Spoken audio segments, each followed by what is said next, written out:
Assalamualaikum warahmatullahi wabarakatuh. Selamat datang di video ini. Pada pertemuan kali ini, kami akan membahas tugas dengan topik teori graf dalam media sosial atau algoritma media sosial. Melalui video ini, kami akan memaparkan bagaimana implementasi dalam teori graf itu jika diterapkan di dalam media sosial atau algoritma media sosial. Tugas ini bertujuan untuk memberikan pemahaman yang lebih mendalam tentang teori graf, sekaligus juga menggambarkan bagaimana konsep tersebut bisa diterapkan dalam kehidupan sehari-hari. Sebelum kita menginjak lebih jauh pada materi ini, izinkan dari kami untuk memperkenalkan diri. Saya Rafif Iliyin dengan NIM 13182420059. Saya Nela Maritza Zahra dengan NIM 13182420063. Saya Andre Junika Yusuf Firmansyah dengan NIM 13182420061. Mari kita mulai pembahasannya dan semoga video ini bermanfaat serta dapat memberikan wawasan yang baru untuk kita semuanya. Teori graf dalam media sosial.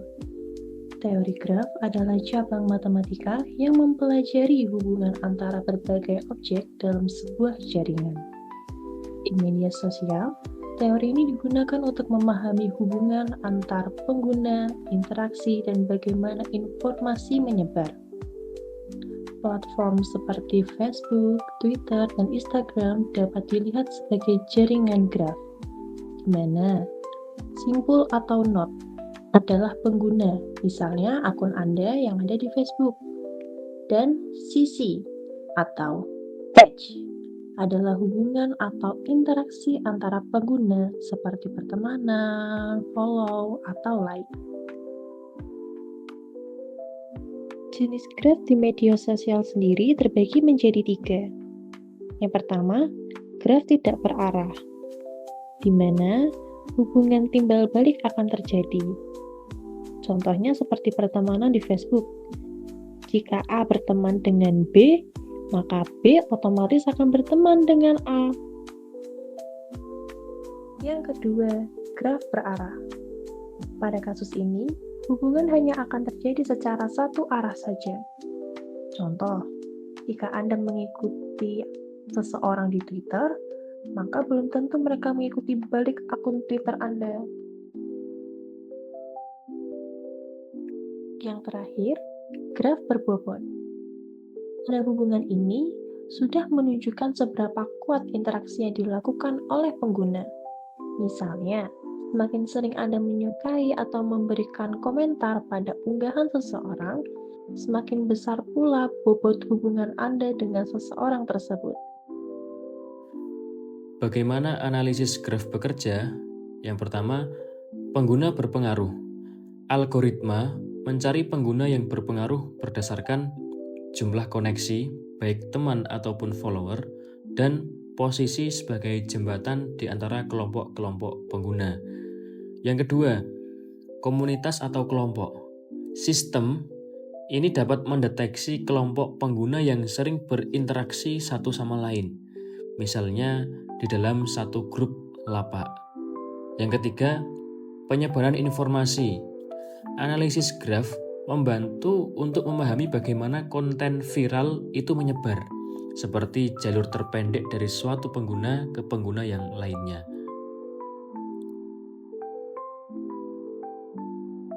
Algoritma peringkat konten media sosial seperti YouTube dan TikTok ini menggunakan teori graf untuk menampilkan konten yang relevan.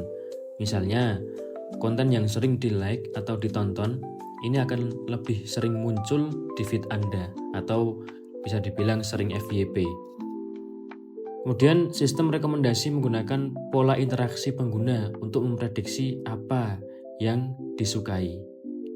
Kemudian, teknologi canggih seperti Graph Neural Network ini membantu menyarankan konten berdasarkan jaringan hubungan yang pengguna gunakan. Contoh nyatanya untuk media sosial yang sering kita gunakan, yang pertama itu ada Facebook. Facebook merekomendasikan teman atau grup yang mungkin Anda kenal.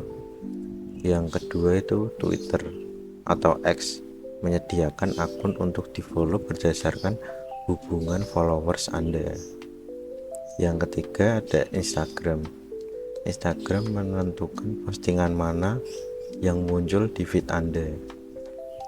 Yang keempat ada YouTube dan TikTok.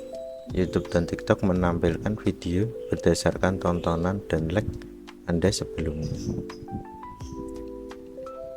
Selanjutnya ada tantangan dan etika. Pertama ada privasi. Privasi analisis graf bisa mengungkap terlalu banyak informasi pribadi. Jadi hati-hati menggunakan media sosial agar privasi kita tetap terjaga. Yang kedua ada bias algoritma. Bias algoritma menciptakan gelembung informasi di mana Anda hanya melihat konten yang sesuai dengan pandangan Anda. Ini seperti YouTube dan TikTok yang menampilkan video berdasarkan tontonan dan like. Yang ketiga ada manipulasi.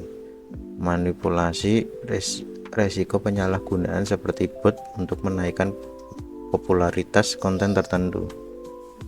Di online shop itu ada yang berjualan seperti followers dengan harga beraneka ragam tergantung berapa yang Anda mau tambah di akun sosial media Anda. Setelah Anda membayar itu, followers Anda secara ajaib bisa bertambah sesuai yang Anda beli. Kesimpulan teori graf. Kesimpulannya, membantu media sosial memahami pola hubungan dan menyediakan konten yang menarik, tapi penting juga untuk memperhatikan tantangan seperti privasi dan bias. Sekian video dari kelompok kami, kurang lebihnya mohon maaf. Wassalamualaikum warahmatullahi wabarakatuh.